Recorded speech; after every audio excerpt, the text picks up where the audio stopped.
Hey, can't you put the house in my name? I'm gonna get it when you die anyway, so we might as well change it now, right? Vernon, my son, suggests nonchalantly. He's holding the deed to the 0.1-acre house he just purchased the other day, flapping it around and looking at me expectantly. You see, that house is… Never mind all that, just hurry up and do the paperwork, he interrupts. Vernon grins from ear to ear, his arm around his wife's shoulder, looking mighty pleased with himself. His wife is smirking too. Since you and Roseanne don't have much time left, we'll be the ones living there properly. We're letting you live with your grandkids, so you should be grateful. She says presumptuously, as if we asked for any of this. The couple snickers. They won't listen to a word I say. Even when I try to explain the situation with the property correctly, they brush it off as lies. Instead, Vernon points to the calendar and laughs. We're moving in next week, so get ready to help us unpack. I had no choice but to hold back my laughter at his words. My name is Roseanne. And I'm turning 60 this year. Up until a few years ago, I was working part-time. However, when my father was diagnosed with terminal cancer, I quit my job to take care of him. Now, I live with my father in my childhood home. I have a husband named Abel who is 3 years older than me, but since I moved back home, he's been living almost alone in our house. With his nearing retirement age and not wanting to burden my sick father by moving in together, he decided to stay put. Abel, who I've been with for 40 years, has a very kind personality. Unlike most men his age, he helps out with housework and has been saving money for our retirement. But he has one flaw. He spoils our son, Vernon, too much. I married Abel when I was 20 years old. We had a happy marriage, but for many years we couldn't have children. After seeing doctors for a decade, we were finally blessed with a baby boy. I understand the desire to fulfill every wish of our long-awaited son, Vernon. However, indulging a child's every whim only leads to raising a selfish brat. Toys, sweets, allowance. Abel was lenient with him on all fronts. Of course, we had countless discussions about it as a couple. I tried to convince him that spoiling Vernon wasn't good for him. Each time, he would apologize with a guilty look and vow to do better starting tomorrow. But his determination was all talk. In the end, he'd always cave to Vernon's wheedling and buy him whatever he wanted. To try and maintain some balance, I was strict with Vernon to make up for Abel's leniency. No playing with toys until homework was finished, no stuffing himself with sweets before dinner, no more allowance until next month if he used it all up. It was all basic stuff, but I suppose Vernon didn't find it very amusing. He was going through his rebellious and pubescent phases, but in Vernon's mind, Abel had become the Superman who could make anything happen, while I turned into the nagging mother. Once he reached high school, he started buying only prepared meals and bread from the school store or on his way home. Considering the appetite of a high school boy, it was understandable, so I didn't stop him. But I at least tried to balance his nutrition by including more vegetables in our meals at home. Then one day, he slammed his hand on the table and yelled, "Hey Mom, why the hell are you only serving veggies every day? Give me some meat." Meat. As I stood there feeling defeated from being called Mom to my face, Abel grabbed Vernon's shoulder firmly. "What's with that tone? Who do you think you are?" Perhaps being yelled at like that by Abel, who was usually lenient with him, was quite a shock.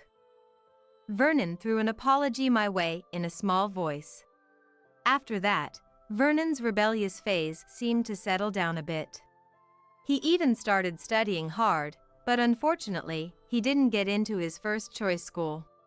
He took several entrance exams and ended up enrolling in a university far away that accepted him. Moving preparations, carrying his belongings into the dorm, attending Vernon's entrance ceremony that was the last memory we had as a family of 3. after starting college, Vernon stopped coming home. Maybe the city life was exciting, but whenever we contacted him, all we got was, "I'm busy with studying." Honestly, I even wondered if he was out partying, but constantly monitoring the behavior of a college student didn't seem right, so we were left feeling anxious. Even when we said we'd come to see him, it's never a good time. We tried showing up unannounced, but even after waiting all night, there was no sign of him coming back. In the end, we couldn't meet him. The only time Vernon came home was during the Christmas holidays of his first 2 years. Other than that, the only contact we got was him asking for more allowance because he didn't have enough money. Maybe all that studying paid off, because after graduating from university, Vernon was able to get a job at a fairly large company. When he finally came back, he said he was moving from the dorm to a place near his company and needed money to buy necessary appliances. It wasn't just a job report, but also a request for money. However, as a celebration for his graduation and new job, we gave him the money as a couple. But Vernon ended up quitting the big company he had just joined after only 2 weeks. "There are only ugly chicks there. I don't want to work surrounded by monsters with faces scoring 5 or less." I just couldn't accept him quitting for such a ridiculous reason. What do you think you're going to a company for? Selfishly rating people's faces, and then quitting for a reason like that. How pathetic. Yeah, whatever. And here I thought your son was finally gonna make it big and earn some dough. Aren't you ashamed of relying on your son's income? He was a complete stranger to me. His way of speaking and thinking was becoming more and more like the people he called his online friends. "But I can still work and I'll find a company with cuter girls," he said, frequently job hunting and getting hired quite often. He was originally a serious person with good social skills. Getting in was relatively easy, but sticking with it was the hard part. He never held the same job for more than 2 years. Everywhere he went, he complained about the female employees not being cute enough, the lack of beautiful single women, having more talented peers, or not liking being treated like a child by his superiors. He would quit easily for reasons I couldn't even fathom. No matter how many times I tried to convince him, it fell on deaf ears. Exhausted, I stopped contacting him altogether. When he was a child, it was one thing, but now that he was an adult, he had to take responsibility for his own life. Similarly, he never contacted us except to ask for money. And when I stopped giving him money, the contact stopped abruptly.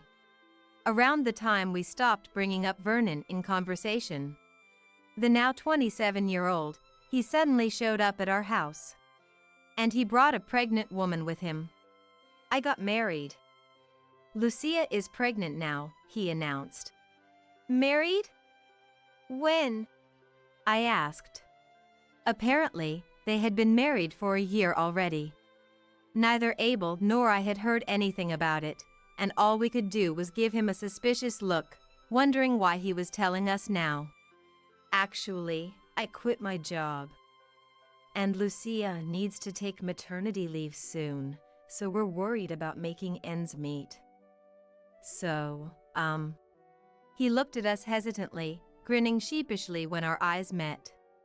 Rather than feeling joy about Vernon getting married or having a grandchild, a sense of resignation welled up inside me first. Of course, it was about money. But I slowly shook my head from side to side. "I'm sorry, but I can't help you out. My father's health is deteriorating, so I'll be staying at my parents' house to take care of him for the time being. Abel will stay at our place, but not indefinitely," I told him. At my words, "What?" Vernon let out a stunned. The truth was, my father had been diagnosed with cancer and was already in the terminal stages, according to the doctors. To fulfill my father's wish to spend his final days at home rather than undergoing painful life-prolonging treatments, I was planning to move back to my childhood home alone. So I made it clear in advance that I wouldn't be able to support the two of them at home or help with Lucia's childbirth itself. Vernon and Lucia also hung their heads heavily and offered their prayers for my father. I realized it was all an act and an appeal to me in less than a month. Shortly after I returned to my parents' house, I received a message from Abel. Vernon and his wife have been staying at our house all the time. The baby is constantly crying, and it's tough. Apparently, after I left, Vernon and his family had moved in and were making themselves at home as they pleased. They asked Abel to take care of Lucia and the baby, but it didn't seem like Vernon was job hunting in the meantime. Because Vernon had repeated quitting jobs for selfish reasons too many times, his work history was a mess. Now that he was approaching 30, his chances of getting hired were pretty low. Yet, he wasn't enthusiastic about job hunting and only rarely went to take employment exams. So he was mostly doing short-term and day labor part-time jobs, but he apparently never gave any of that money to Abel for living expenses or rent. On top of that, he freely used the groceries and took baths as he pleased. Babies may cry for a living, but having them move in unexpectedly and hearing their cries every day and night made even Abel complain. However, the couple only insisted on how much money it takes to raise a child, showing no intention of paying and only taking photos of the baby together. There's just no helping it. I'd like to move in with you, but if Vernon and his family tag along, it'll be a nuisance to your dad, Abel said. I couldn't refute his words. If those two were using our rent-free home as their base, there was a high chance they would follow us if we moved out. As it was, they were already asking about my father's condition every day and inquiring about the renovations of my parents' house in detail. To begin with, both our home and my parents' house were old and not suitable for raising children, considering the surrounding facilities. While I was worrying that it would undoubtedly lead to trouble, my father finally passed away. A few days after the funeral, where relatives gathered together. It was when we were all sharing our thoughts about my father and considering our future plans. For some reason, Vernon was trying to attend the discussion about the inheritance. Why is Vernon here? Today's discussion is only for the heirs, right? My brother Laughlin questioned. What? I can't inherit anything? Vernon responded to Laughlin's question with a blank look on his face. Since Dad hadn't named Vernon in his will to leave him anything, we told him we would proceed according to the law as siblings. He let out an obvious sigh. Without a word of greeting, he left without even closing the door, making me involuntarily grimace. What's with his attitude? Laughlin said indignantly. I'm really sorry.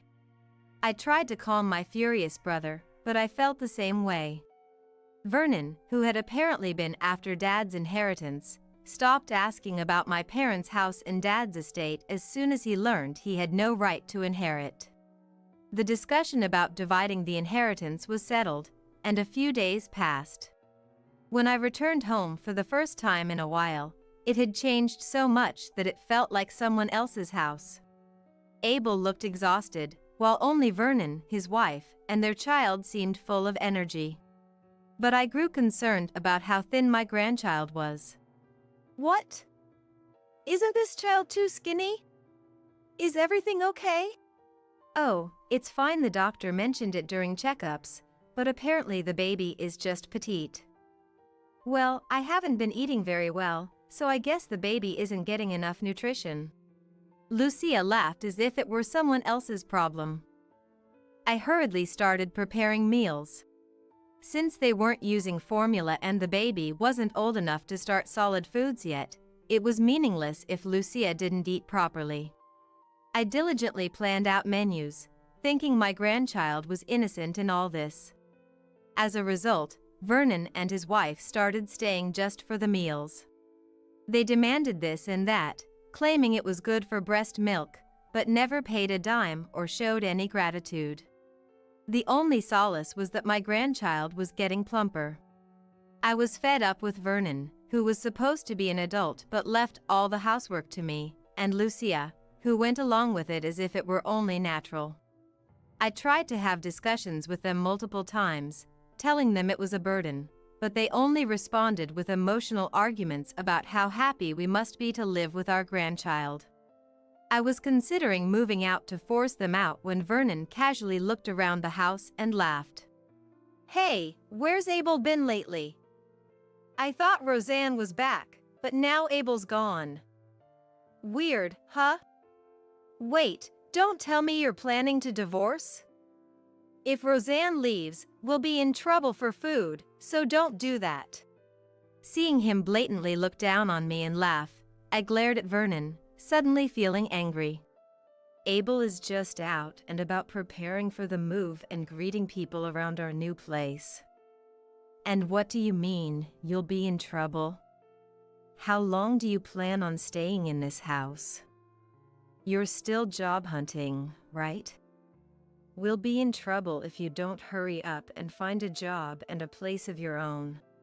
Despite being told numerous times before, Vernon seemed shocked to be clearly told to leave and shifted his gaze around in distress. When I pressed him further, he slammed his hand on the table. "You don't have to be so harsh. You can only say that because you don't know how tough I have it. Parents are supposed to help their struggling son and grandchild, aren't they? Never holding down a stable job, forcibly moving in and making us prepare meals and baths, taking care of your child, and on top of that, not contributing to living expenses. Do you really think it's only natural for parents to support that kind of lifestyle? It's about time you gain some self-awareness as an adult." I retorted without hesitation, and Vernon abruptly stood up and stormed out of the room. I raised my voice at his back. "Abel and I are selling this house and moving in 6 months. You two better figure out what you're going to do by then." Perhaps surprised by those words, Vernon turned around and looked at me in shock. But maybe pressured by my intensity, he silently left the living room. Yet, when dinner time came, he ate every last bite with a scowl on his face as if he were angry. It was beyond my control. As Abel and I proceeded with moving preparations, Vernon seemed to realize we were serious. Only now did he tearfully tell us how much trouble it would be to lose the house and talk about work and income. But those words no longer touched my heart, and I steadily continued the preparations. Finally, the day came when we were packing up our belongings, counting down to the move. When I got home, Vernon and Lucia ran up to me in an annoyingly good mood. "You did it, Roseanne! I can't believe you found such a big house for us!" Vernon exclaimed. "Huh?" I thought suspiciously, wondering what on earth he was talking about. Vernon thrust a document in front of my face. It was a copy of the deed for a 0.1-acre single-family house. The moment I saw it, my face turned bright red with anger. "Why do you have that? You broke the lock and found it, didn't you?" "What's the big deal? Anyway, when are we moving? A 0.1-acre house must be huge, right?" That document was tucked away in a drawer of my desk in my room, not something that was left in the living room by mistake. I had purposely put it in a locked cabinet, afraid of Vernon entering my room, and yet here it was in Vernon's own hands. I hurried to my room and found that the keyhole of the drawer had been completely tampered with, forced open with brute strength. Upon closer inspection, other storage areas had been rummaged through as well, with drawers half open and items that should have been put away scattered about. No matter how much we lived together, this was absolutely unforgivable. I yelled at him, but Vernon just grinned sheepishly. "You thief! I've told you time and time again, I can't live with you anymore. I'm moving, but you can't live in that house. I absolutely refuse to live with you after moving." Take care of your own life. There you go again, saying things like that. Sure, this house is too small for the 5 of us. That's why you bought a bigger house, right? And yet you're saying stuff like this. Honey, don't talk to Roseanne like that. It's rude. But Roseanne, thank you so much.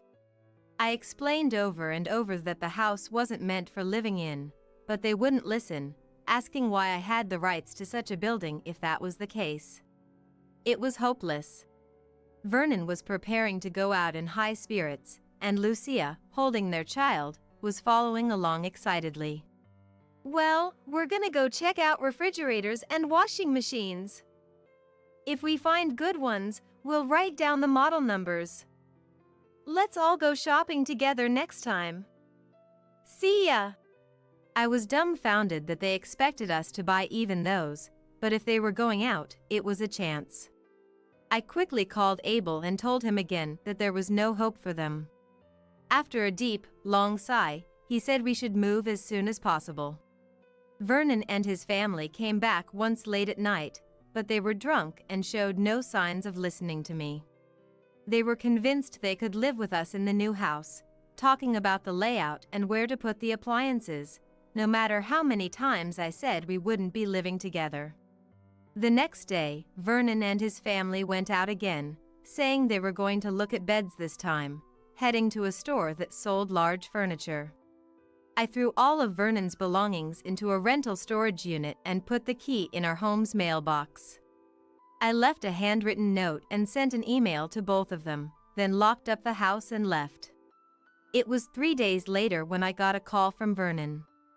Hey Roseanne, what's going on? I could hear the voices of confused men behind Vernon. What about the 0.1 acre house? Why is there only this shabby shack? At those words, it dawned on me. Geez, he was way too slow to catch on. What do you mean? That's the only building there. I told you countless times, didn't I? That house isn't the kind of place a family can live in, I said. Vernon was still shouting, but gradually losing steam. I had repeatedly told Vernon and Lucia over and over again.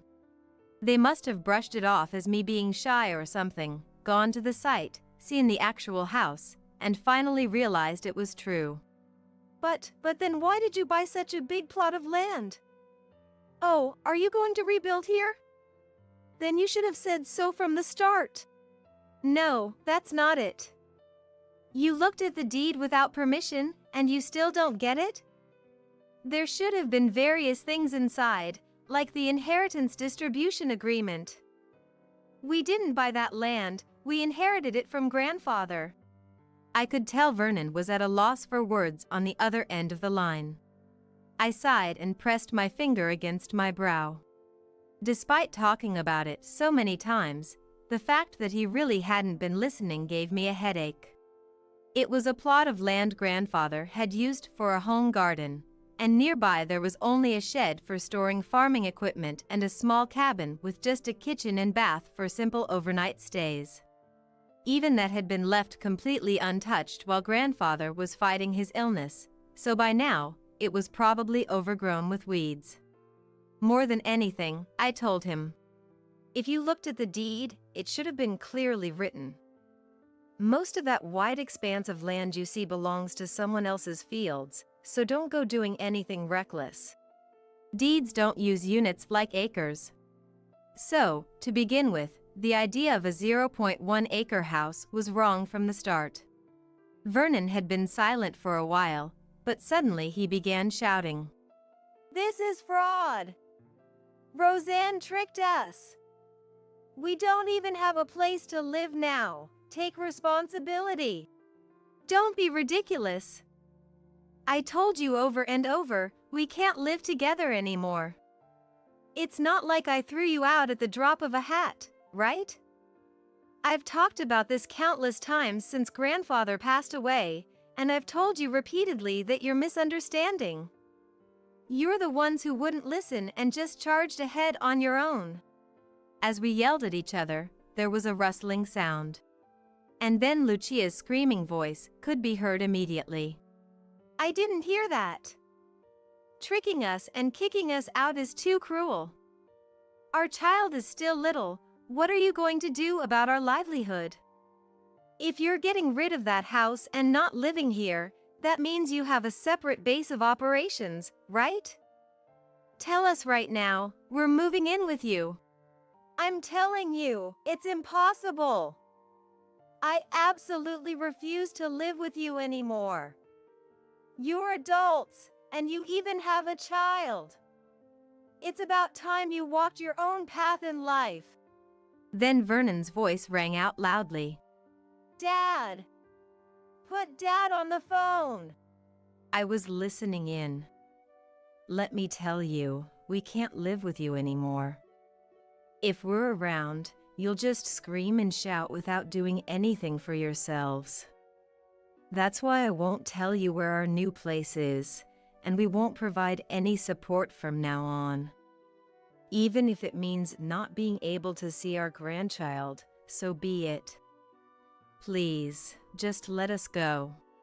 I could tell Vernon sharply inhaled at his strained voice. I gently patted his shoulder and called out to Vernon. Let me tell you again, we won't be seeing you anymore. From now on, you two raise your child properly. To do that, you need to start by holding down a proper job. Take care of your health, all three of you. Wait, Mom! Before I could finish hearing those words, I moved my finger to the end call button on my smartphone. Then Lucia's scream echoed through the receiver. Unbelievable! Unbelievable! Hey, what are we going to do about our lives from now on? We somehow managed even when you weren't working because your parents were there. But what are we supposed to do with just the two of us now? If you had just looked at the documents properly, this wouldn't have happened. Huh? Don't blame it all on me. You saw those documents too and were happy together about the 0.1-acre house. Besides, you haven't been working at all either.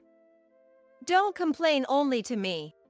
Hearing the couple's fight, I grew worried about my grandchild. But Abel quietly reached out his finger and pressed the end call button for me. Looking at the phone that instantly fell silent, we both let out a deep sigh. Abel had tried to continue supporting the two of them somehow, thinking it was his fault for spoiling Vernon, but it ended without any effect. But honestly, it probably wasn't Abel's fault. Him spoiling Vernon was when he was little, and at least while he was in college and right after graduating, he still kept in touch and had proper conversations with us. But then Vernon started repeating job changes for nonsensical reasons and hanging out only with online friends who encouraged those job changes, and it became unstoppable. This education is a parent's duty, but if it manifested after he became an adult, we can't take responsibility anymore. We patiently dealt with him many times, but if he deteriorated with a similar wife, there was nothing we could do. A few months passed as we thought we no longer had him or our grandchild. I was tending to grandfather's home garden and watering the vegetables when suddenly I heard a voice from behind me. I turned around to find a haggard Vernon standing there. Mom, please, help me! Vernon, who had become much thinner since the last time I saw him, started ranting at me as I remained silent. I got divorced from Lucia. I cheated on her. But it couldn't be helped, right? It was good that we found an apartment after that, but since then, all she ever talked to me about was work or money. She wasn't cute at all, and even when I told her to put our son in daycare and work, she only said she didn't want to because it was too much trouble. And then, there was this super cute girl at my new job. It's not my fault, right? I was working hard for my family, but that family didn't cherish me. I was so dumbfounded I couldn't even speak. I turned off the water from the hose and started cleaning up as I was. Vernon watched me as he continued throwing words at me, ignoring him. When Lucia found out about the affair, she flew into a rage, demanding a divorce. She took our son, but then she started demanding hundreds of thousands in compensation and child support from me for the divorce trial over my cheating. Isn't that insane? Who does she think drove me to have an affair? Please, Roseanne, I don't have any savings, so please pay the consolation money. You have grandfather's inheritance, right?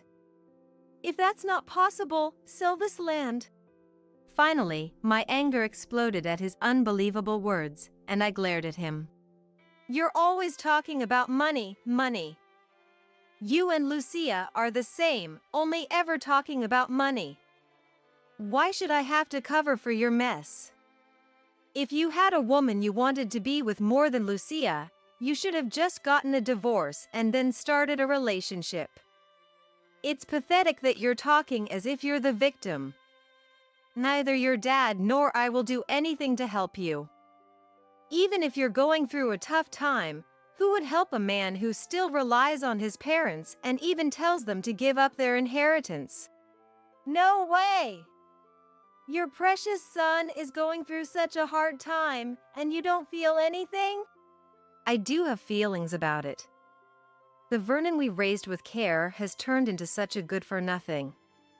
But if we helped you here, you would just keep thinking that your parents will somehow take care of things when you're in trouble.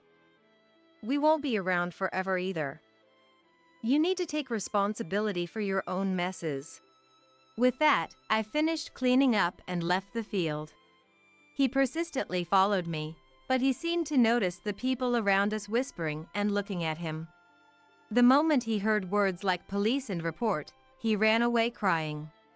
I immediately contacted Abel and told him to be careful around the area for a while. But he never came after that. Apparently, he was also fighting with his affair partner over consolation money and had no time for anything else. Once a year, we receive a photo of our grandchild from Lucia's parents. For now, it seems they are not lacking anything with the help of her parents, as the photos show the child growing up plump and healthy. It's a sad story, but our lives have become terribly calm since being freed from Vernon and his family. It has become peaceful. I regret that we couldn't kick Vernon out sooner because we were busy with grandfather's thing and moving. Now, our only hope is for our grandchild to live happily. Even today, I continue my life of going to see the vegetables in the home garden together with my husband. Chasing after daily chores and constantly facing verbal abuse, I've become completely exhausted. I'm going back to my parents. I told my husband Abel and our daughter Marcy, but their response was far from sympathetic. Instead, I got, huh? Who's going to make lunch for me and Marcy then? Right, a housewife shouldn't slack on the household chores. Besides, you don't have a home to return to anymore. There's no one out there who will welcome you back. When I ignored them and left the house, Abel and Marcy bombarded me with furious calls. This number is currently in use. Please check the number and call again. Note that the number will be changed immediately, so you will not be able to reach me ever again. After saying that, I turned off my mobile phone. Time to get a new phone contract immediately. By permanently ignoring calls from Abel and the others. My name is Alicia, 41 years old. I live with my husband and daughter, along with my father-in-law and mother-in-law, making us a family of 5. Abel and I met at the company we both worked for after graduating from college.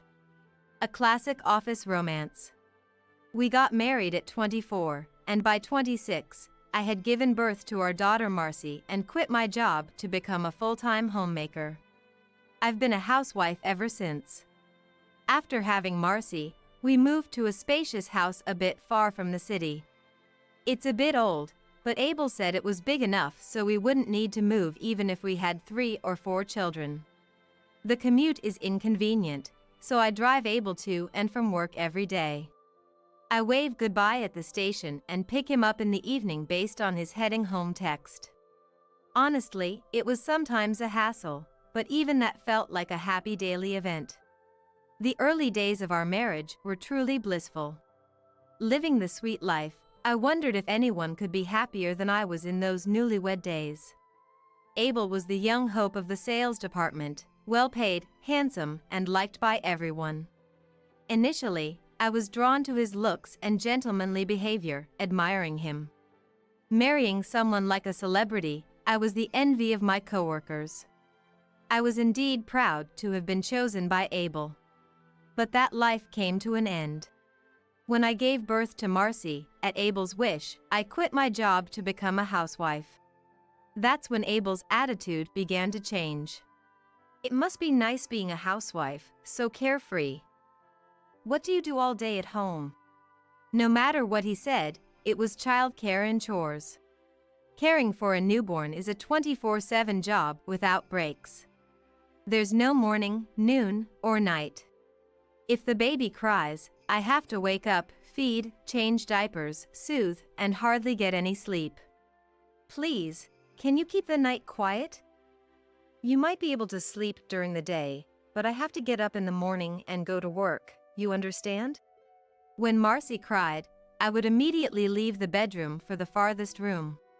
Sometimes, I even went outside and spent the night on a bench in the garden until morning.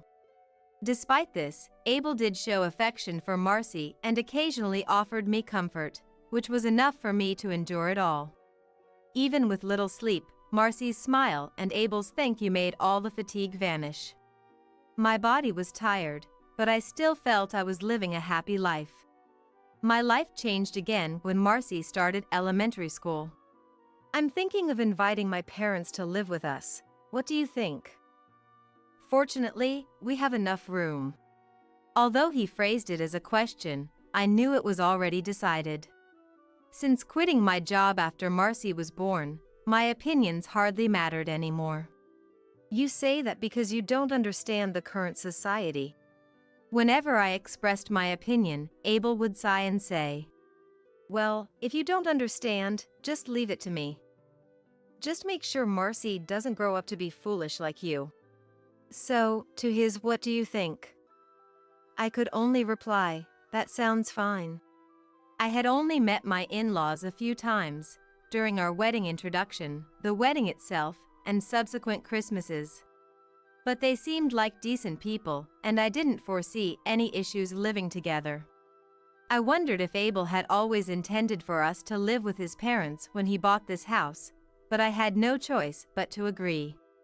Soon, my in-laws moved in with us. "We're family now, let's get along," said my father-in-law Dewey with a smile, while my mother-in-law Haley said, "Please take care of us," without any expression. At that moment, I was more wary of Haley's cold gaze than Dewey's smile. However, I soon realized that it was Dewey I should have been cautious of. "What, cereal for breakfast? Abel, can a man work all day on that?" Dewey said to Abel the morning after they moved in. "Yes, but Alicia is busy with childcare, so we make do with cereal," Abel replied. I was shocked by Abel's words. Because it was Abel who preferred cereal in the mornings. I used to eat bread for breakfast at my parents' house. But Abel said bread made him feel heavy and hindered his work in the morning, so he asked for cereal. Since then, cereal had been our breakfast. "Alicia, is that true?" No, well. "What is it? Be clear." Until that moment, Dewey had been speaking calmly, but suddenly, he shouted at me loudly and slammed the table with a loud noise. Marcy started crying in shock. "It's okay, Marcy, no need to cry. Mom just did something wrong, so I scolded her," Dewey said, softening his voice. He lifted Marcy, saying, "That's enough for today. From tomorrow morning, just prepare bread and fried eggs, bacon, and maybe 2 more things. I'll manage with that," ensuring Marcy couldn't see my face as he glared at me. From that day on, Dewey started treating me like a servant. Whenever he spoke, it was always with intimidation, and if he was displeased, he would shout. Thankfully, he never resorted to physical violence, probably because he didn't want to leave visible marks. The misfortune that befell me wasn't just from Dewey. Abel began to mimic his father's behavior. While he had always looked down on me and tried to control me, he hadn't outright insulted me with foul language until he started acting like Dewey. Hey, what's this? The table is dirty. Are you telling me to eat in such a filthy place? I'm sorry, I was just feeding Marcy. I'll clean it up right now. What did you say? Are you blaming your carelessness on our sweet granddaughter? No, that's not what I meant. Apologize. Apologize to Marcy right now. And so, I was forced to deeply apologize to my own daughter. In this manner, being silent and just doing the housework was deemed enough, treating me completely like a servant. Abel and Dewey would shout at me together, making me shrink back, ensuring I couldn't oppose them. And Marcy started to think she could treat me the same way. What's with today's sandwich? My friend's mom makes really pretty sandwiches. Why can't you make anything but these weird ones? Elementary school-aged Marcy would sigh and say this, and Dewey and Abel would happily take her side. Now, the only person in this house who isn't against me is Haley, who just silently watches everything. Although I can't say Haley is an ally, the presence of someone who doesn't attack me in the house provides some comfort. This life continued for 10 years, and before I knew it, I had become a soulless servant, completely at the mercy of Dewey, Abel, and Marcy. One day, as usual, Dewey, Abel, and Marcy continued to berate me about how useless I was, only alive thanks to their support. Blaming myself for everything, believing I was incapable of doing anything right. I was preparing breakfast and lunch for the next day for the three of them, and ironing Abel's shirts and Marcy's clothes until late at night when Haley came to me and said, "Alicia, I think that's enough." "What is she talking about?" I didn't stop ironing but glanced at Haley's face for a moment. "You should escape as soon as you can, before you end up like me." It wasn't until she said that I finally stopped and looked up. I was just like you, at the mercy of Dewey, his father, and Abel. Just like you now, believing it was all my fault, that I had to try harder to be recognized. I was surprised. I had never had such a conversation with Haley. In fact, I realized I had never talked to Haley about personal matters beyond necessary household chores and errands.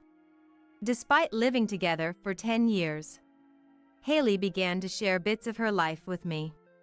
She too was happy at first, just like me.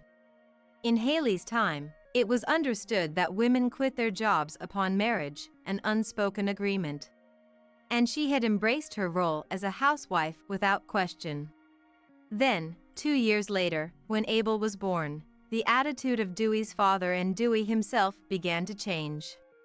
Be grateful you don't have to work. Since you're a housewife, make sure the housework is perfect. Serve Abel like you would a king, you're the lowest in this house, she was continually told.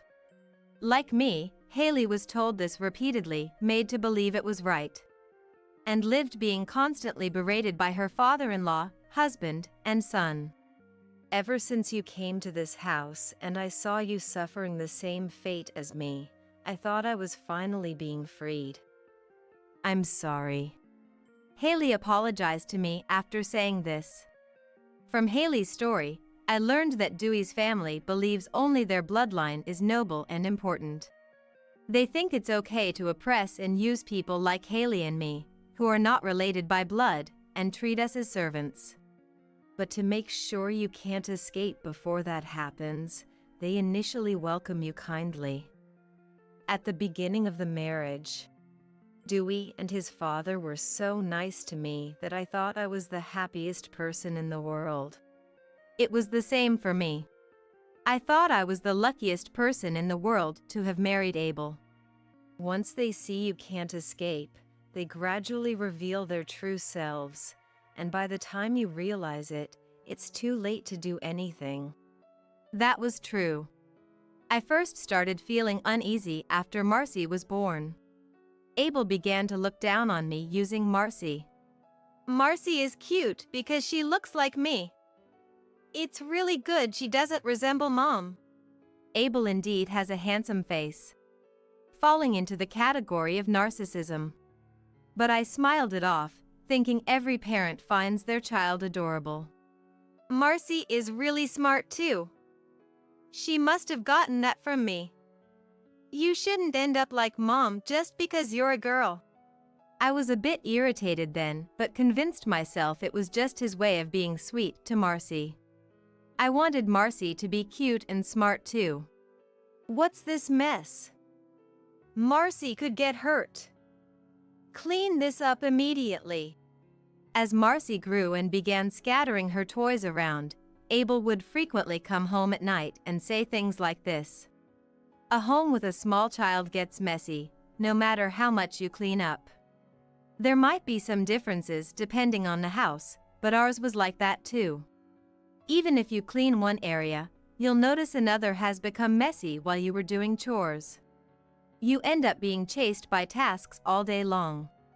I thought this was normal for any household, and whenever Abel scolded me, I would apologize, thinking my housekeeping skills were insufficient. I believed the mess was due to my lack of ability in housekeeping. We came here because you no longer have a home to return to. There's nowhere left for you to escape. Indeed, just before Abel decided to have his parents move in with us, I had lost my mom. My dad had passed away shortly after I got married and Marcy was born. Since then, Mom had been living alone in our family home. While I worried about Mom, I was told, "You're now part of our family." It's unfortunate for Flora, but as she's from another family, she'll have to manage on her own. Convinced by this, I believed I was now a member of Abel's family. The only time I took Marcy to meet my parents was once after she was born. It was a half-day's journey from my parents' home, and they came for her birth celebration, seeing their granddaughter just that once. I can't forget my dad's smiling face, saying she looked like me, or my mom's words that Marcy would surely grow up to be kind. My parents stayed at a hotel, saw newborn Marcy, and then left. That was the last time I saw my dad. When I wanted to visit my mom living alone, Abel said, "Do you intend to take little Marcy on such a long trip? Don't you love your child?" So, I gave up on going back home. When Marcy started elementary school and it seemed she could handle a bit of a long journey, my mom passed away alone in her hometown. I cried and regretted, then went back alone for Mom's funeral. "I have an unavoidable work commitment and can't go. I'm sorry, but you'll have to go alone. Marcy is too young and would only be a nuisance. We'll leave her with a babysitter here." Though surprised, by that time, I had already come to believe that Abel's words were the right ones. So I felt guilty about leaving my family and rushed to finish my tasks and return home as quickly as possible. I kept Mom's funeral to a minimum. Listening to Haley, I realized how abnormal my situation had been, and how brainwashed I had become, to the point of not noticing it. "I'm really sorry." Haley apologized deeply. "Why are you telling me this now, after staying silent for 10 years? Why now?" I was dumbfounded by the truth laid bare before me, yet I couldn't help but direct my burgeoning anger towards Haley. "I wish I hadn't known about this now. It would have been less miserable to live without knowing anything. Serving Abel and Marcy silently for the rest of my life." Tears started to overflow without warning. I thought it wasn't too late. "Not too late?" "Yes. There's still time." Haley spoke softly, sharing her feelings while looking dejected. Seeing you being treated like I used to be, I thought I had to stop this cycle of negativity somewhere. You're still young, you can start over. Haley, as she herself said, had been quietly watching me, feeling relieved thinking that now she could be free. As expected, Dewey and Abel's attacks shifted towards me, and their interest in Haley faded away. But gradually, seeing me, she started to see a reflection of herself and thought it was wrong. That she had to do something to help, yet she found it hard to take action. When you think about what your deceased parents would feel seeing you now, how do you think they'd feel knowing their precious daughter is being treated so poorly? Being reminded of my parents, I felt as if my heart was being seized. And then, when Marcy grows up, she might treat her husband the same way we've been treated, creating another victim. You would have to watch that person suffer as I have. I thought we must stop this cycle. I discussed with Haley what we should do next. And the time for action came. That weekend, on Saturday morning, Dewey left for an overnight trip with a friend, leaving the house empty. Abel and Marcy had plans to go to Abel's company barbecue on Sunday. After seeing Dewey off, they left me with these instructions. Make sure you prepare a meal that will impress everyone. Yeah, something that will appeal to the director's son would be good. It seems Marcy had fallen for the son of a director she met at a company social event. Right, we'll say Marcy helped make it. That should make the director's son fall for her. Hearing Abel's words, Marcy blushed. Watching just this interaction, you'd see a normal, beautiful young girl. But I realized she had grown into a person filled with the same poison as her father and grandfather. I couldn't help but sigh. What, got something to say? If you have a complaint, let's hear it. Really, just living off Dad, totally useless. I took off my apron and placed it on the table. Chasing after daily chores and constantly facing verbal abuse, I've become completely exhausted. I'm going back to my parents. I told Abel and Marcy. But instead of sympathy, their response was, Huh? Who's going to make our meals then? Right, a housewife shouldn't slack off on the chores. Besides, you don't have a home to return to anymore. There's no one out there who will welcome you back. They looked at each other and laughed at me as if I were a joke. Got it? I'll say it again. Prepare a meal that will amaze everyone. You can spend as much money as you need, get the expensive ingredients, I'll allow it. Normally, they'd check the shopping receipts and tell me to save more or that Haley and I should make do with cheaper things. But now they were being unreasonable. No, I won't make the meal, I said firmly. You're defying your husband? Yes. Then get out right now. Understood. Thank you for everything up to now. With that, I took my pre-packed bags and left the house. Abel and Marcy looked surprised, probably thinking I'd return soon. But there was no sign they intended to follow me. I walked a bit before calling a taxi and went to a hotel I had decided on beforehand. There, I smiled at someone who was already waiting. It's good for you. You made the right decision to leave. Yes, I don't know what would have happened if Dewey was there, but it was just the two of them, so I managed to leave.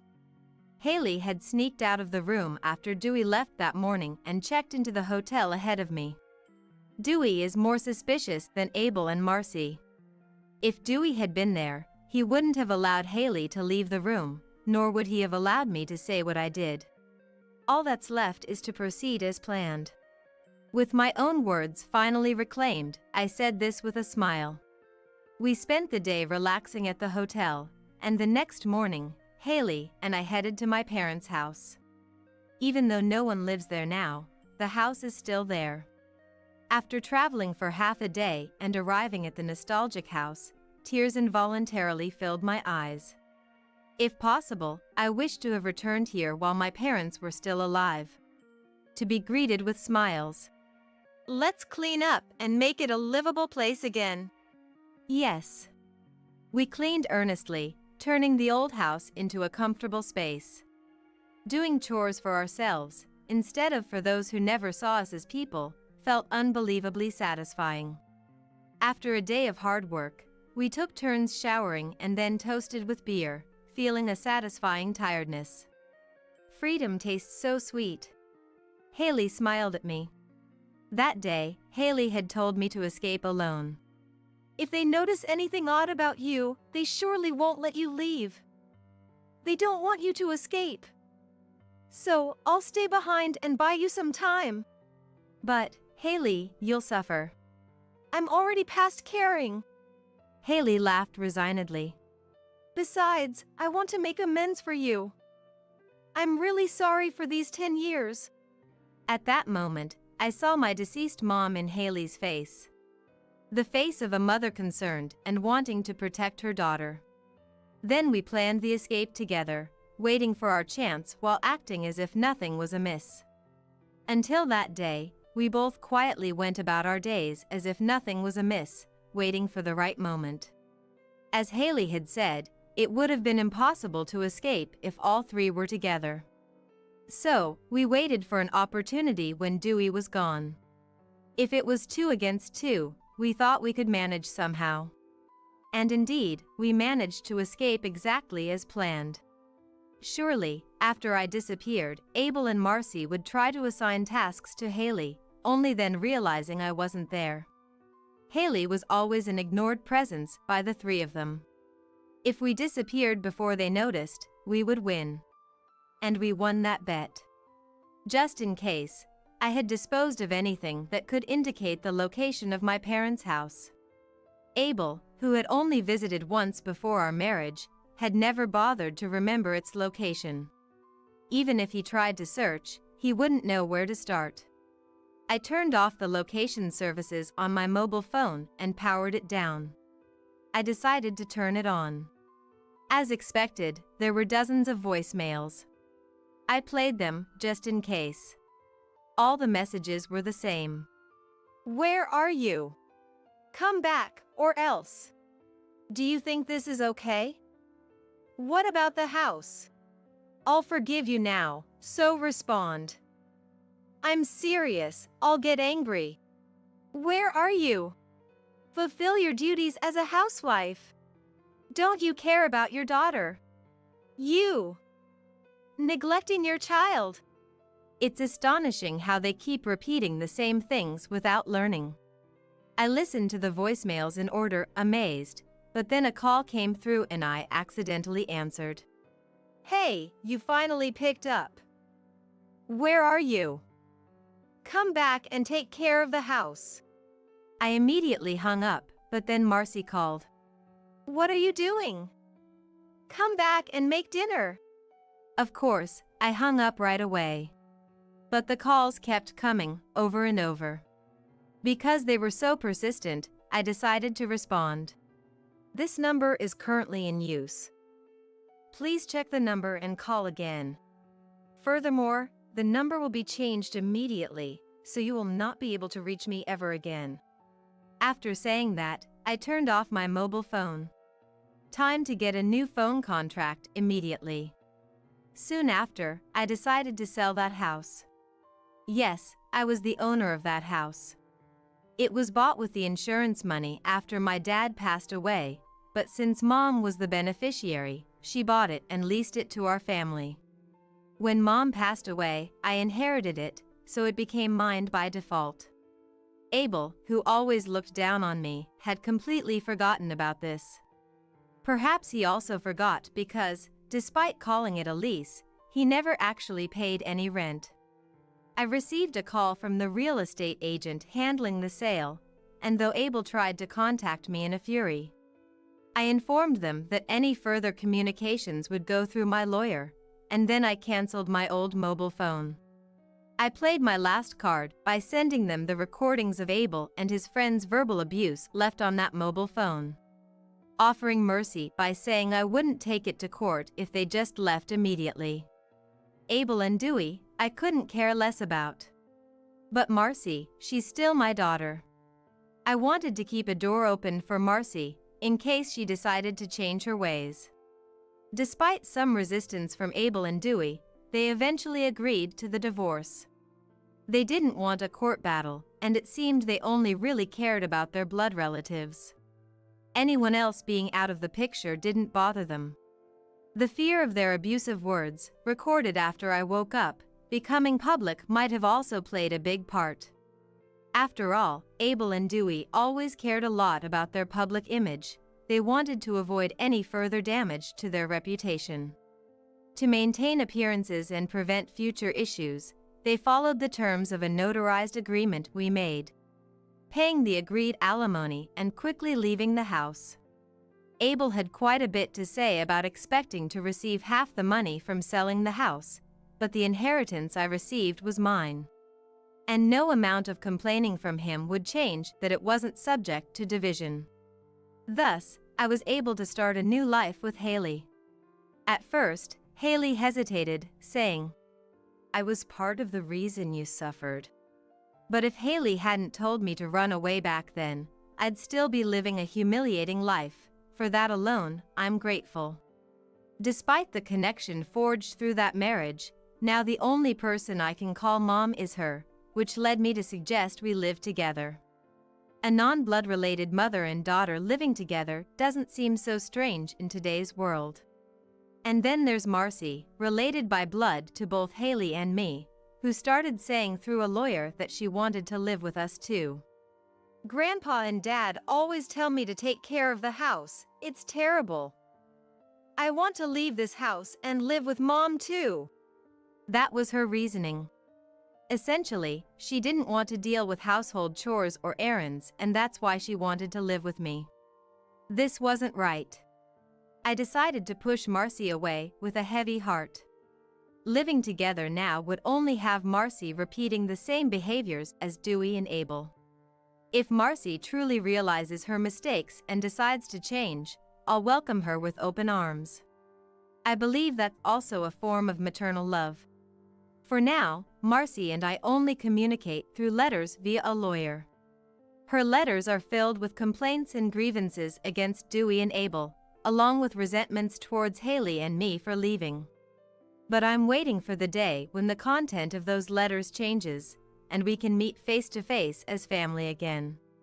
Even if it's difficult now, I look forward to the day, filling each day with pieces that connect us. I believe that day will come. By then, Haley, who isn't related by blood, and I will have Marcy as a bridge connecting us.